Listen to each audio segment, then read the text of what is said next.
Hi, ladies and gentlemen. My name is Al Womble, and I am here today sitting in for my good friend Rob Johnson, who normally you would be seeing at this time. I'm with New Frontier Action Fund, and I'll remind all of you, please make sure you visit us at newfrontieractionfund.com.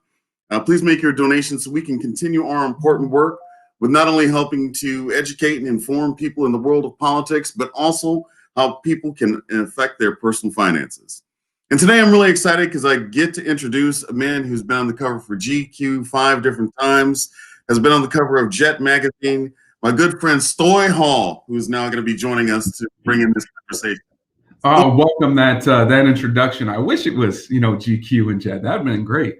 Al, I appreciate it. And, it's Rob's birthday. He didn't show up on the show today, and it's his birthday, but we'll be roasting him tonight. I cannot wait for that event. Yes, that's going to be, I am looking forward to be on that program. Definitely. So you got a guest that you brought on with us today? I do got a guest, Brian Morrow, CPA, business partner of mine. We actually office together. Rob and I have been talking a lot about budgeting and money. And as everyone knows, tax season, it's coming. So we wanted to get a CPA on, kind of go through some of the do's and don'ts and a little tips and tricks for individuals, and then next week hit upon the business owners and really get everyone to understand what taxes are about and why CPAs are so busy at this time of the year. Awesome. Well, let's get started. Let's jump into it, man. All right.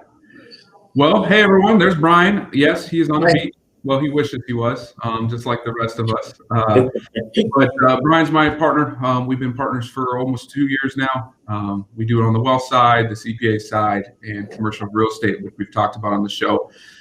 Today, we really wanted to know from you, Brian, kind of what your process is like during tax season. And for individuals, what are some do's and don'ts specifically for them? And then we'll have some questions as you go through.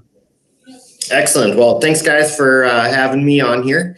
For our tax season and for our process for all of our clients and even talking with new clients is to make it as seamless and as less frustrating for everyone as humanly possible. So we don't have the old days of sitting down and watching somebody prepare your taxes. That's not what we do here. We want to take that worry away, take that stress away, and really make it as streamlined as possible for everybody. So as a new client, we want to first understand what y'all have going on in your tax return. And, a lot of people have more going on than they think, but, for the most part, getting individuals stuff in, going over last year's taxes, going over what they expect, and going over, any last minute adjustments that we can make.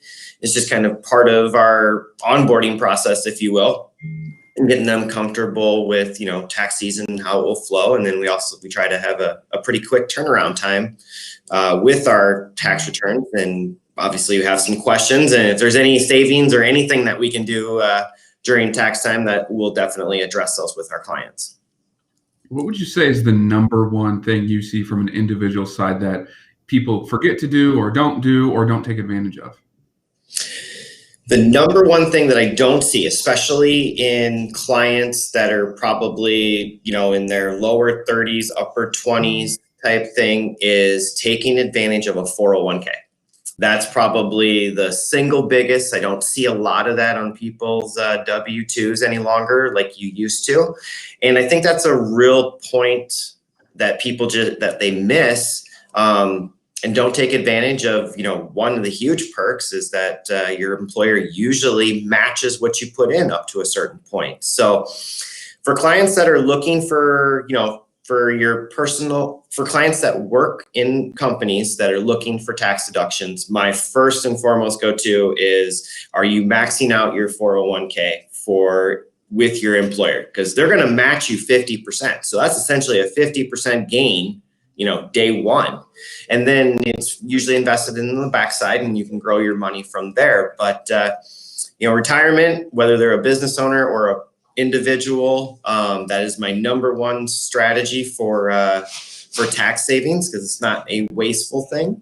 But it's just something I don't see nowadays as much as I used to. And I try to educate every client that comes in, max that thing out, let your employer help you fund your retirement.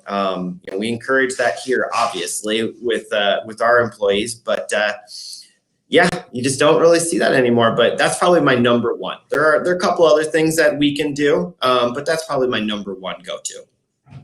What's your opinion? I know we talk about this all the time in the office, and Rob and I have hit upon this a little bit, is what is your opinion on getting a huge return back on taxes as opposed to getting one that's maybe zero or close to zero? First thing I ask is, did you want the government to hold your money all year tax-free, interest-free? So they held it, they took a loan from you and they kind of did whatever they do up there. And then they gave it back to you and you missed out on, any sort of return. So I'm not an advocate of getting a huge refund every single year. In fact, if a client gets a huge refund and it's, their income's pretty consistent year to year, I usually say, hey, you want to tone down those withholdings and have some more money in your pocket on a monthly basis. Obviously, everybody loves a huge refund, and that's, we're here to get them the maximum back that we can. But at the same time, let's try to lessen that refund, put more money in your pocket throughout the year in which you can do other things, get caught up on bills or make some wise investments, anything along those lines. But, getting a huge refund, that's cool, but that just means that the government held it interest-free for the whole year. And I'm glad you brought that piece up of having more income during the month. We talked about 3 weeks ago about credit and being able to pay your bills and pay down debt. And I had mentioned that changing your W-2 withholdings, that way you have more cash available on a month-to-month basis. That's exactly what Brian's talking about right now, is if you don't, you're going to have a bigger return later, but now your cash flow month-to-month isn't as high. How would they go upon doing that and changing those withholdings? I know it varies employer to employer, but could you give like a generic way that they can change those tomorrow, next month, next pay period? The easiest and slickest way is to, call your HR and see how many, when you filled out your W-9, how many exemptions did you put on there? Did you put 5? Did you put 6? And then cutting that back. I would also advise you to, talk with your current CPA on who's preparing it and just how far you can go.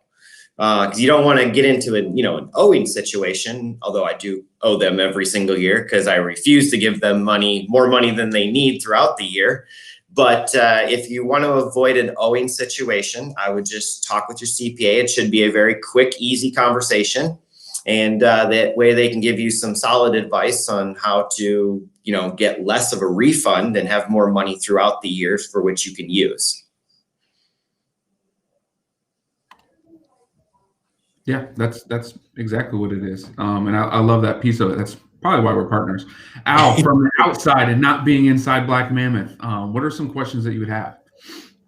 So when I take a look at, this past year, it's been one that's been absolutely tumultuous for individuals. And some individuals are finding themselves in a situation where they're either facing unemployment and that sort of thing. When we talk about this tax return, if you're facing unemployment due to the COVID, what are you recommending that people do with that? What do you recommend people doing with their 401k if they're facing that situation where they're going to be running into unemployment? Your 401k can be a tool. A lot of it depends on your employer. Whether or not they will, allow you to take a short-term loan to help you get through this period, which you'll have to pay back eventually. It's usually over like 2 years though. So every employer's got, a little bit different, but in theory, you can take a loan from a 401k and then pay it back. And you can also, under the new COVID rules, you can take a withdrawal from your 401k and then spread out that income over the next 3 years to lessen that tax hit that's going to come with withdrawing it. And then I believe it's also penalty free, so that'll lessen it as well. So they've put some stuff in this year with regarding their 401ks. Obviously that's your retirement kitty though. So if we can avoid it, we should avoid it at all costs because we want to save for the future. But I get it. These are different times, and push comes to shove, we may need a little extra help throughout the year. And there's a couple different ways that you can do that, but you do have to discuss that with your employer, because not all employers allow that withdrawal. Not all employers will allow you to take it and leave. So they do have to approve it. And usually you have to kind of submit kind of a request to have your own money. That's just the rules of their 401k. Those are very customary rules.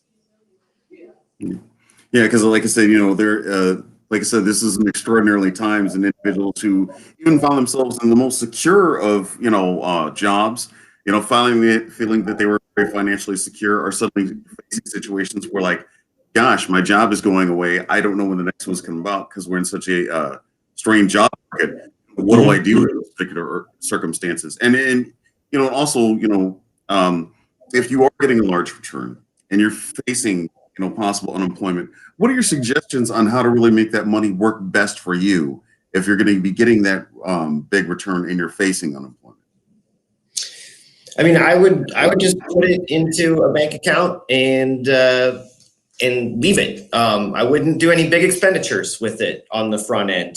Bills are going to come. You're going to have some low periods, and it'd be nice to have a kitty set aside where you can pull from to grab that to, pay the car payment and not go into any defaults at all. So probably be my best advice for anybody that has pulled money out that thinks, it's going to be a tough time coming up. Just limit your expenditures. Don't do any big purchases just because you have a big sum of cash, and try to limit those things that are out of the ordinary and maybe not exactly needed right now. And then when life returns to normal, we can go back to, having those other things. Awesome. Yeah, I'd piggyback that. We talked a lot about the budget and when you receive something, right? So that question's hard to answer without looking at everyone's situation, but look at your situation and prepare yourself for that. If you know that, hey, I'm behind on bills and you need to keep the lights on, then yeah, use that refund to let's get the lights on. But don't go get tattoos. Don't go buy the new page. Don't get a new car. Don't do any of that, right? Don't do those extra things because the unknown is happening. You don't know where you're going to be at. So definitely make sure that you're taking care of the essentials, the survivable things, and then let's build a plan, save, and then prosper next year. And then, yes, then you can get those J's, that tattoo, that car, whatever you're looking for in that regard. So I know we're getting to that 20-minute mark that we usually have for the lunch meeting that we have for this. Any final thoughts, Brian, on an individual side? Again, next week will be business owner, and I'm sure that'll get really detailed and into the weeds a little bit. But anything from an individual side that people should be doing, should be thinking about, or why they should use a CPA, or what they can do if they don't want to use a CPA? I guess my biggest thing would be to use a CPA. Obviously, I'm a little bit biased with that, but your taxes are the single biggest expense relative to your income you have per year. Tax brackets are 25% or 30% of most people's income. There's not probably a single expense that's bigger relative to your income than taxes. So do yourself a favor, have somebody, a professional, put them together that you trust. H&R Block is good, but they don't have a lot of experience. So I've seen a lot of people miss things. And then also you should get some advice with that. So I always advise my clients, take something to Goodwill every single year. That'll get us a write-off. It'll get us a good size write-off. You'd be surprised. Also Iowa, they offer a tuition and textbook credit. Make sure you ask how much you get, because that's a tax credit. So that's cold hard cash. It's not just a deduction. So, and those are the types of ideas and advice that someone at H&R Block is probably not going to give you, because they're being paid $15 or $20 an hour to sit there and process returns, and they just don't care. So do yourself a favor. go with somebody that you trust, go with somebody that does this year round for a living and is going to give you some thoughts and suggestions on how to make your tax situation better, because we don't need to give them any more money than they absolutely deserve. And you want that in your pocket to better your life.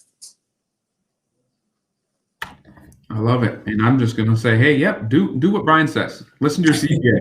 That's all that matters to me. Just listen to CPA, let them do their job. If you want to reach out and find us, you can go to brianmaurer.com for his website. You can go to Black Mammoth.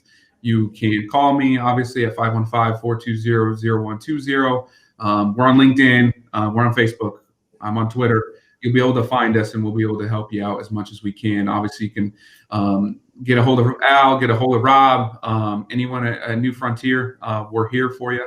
And we look forward to next week. Al, what events do you have coming down the pipe? So we've got some really wonderful events that are going to be coming up here with New Frontier Action. And if you enjoyed today's show, I remind people, go to newfrontieraction.com and make sure you donate. We have got coming up on the 25th, a really wonderful event with Michael Blake from the DNC. And I encourage everybody to be a part of this program. It's going to be tremendous.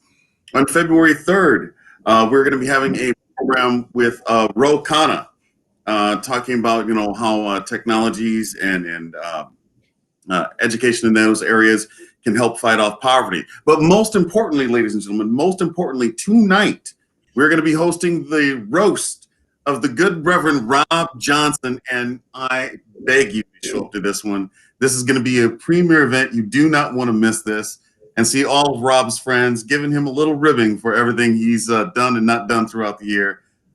He's a fantastic man, folks, and we all love him. But tonight's our night to maybe poke a little fun at the big man. So please join us tonight. That is at 7 o'clock. Make sure you look forward at newfrontieraction.com, and I hope to see all of you there. All right, thanks for having me, guys.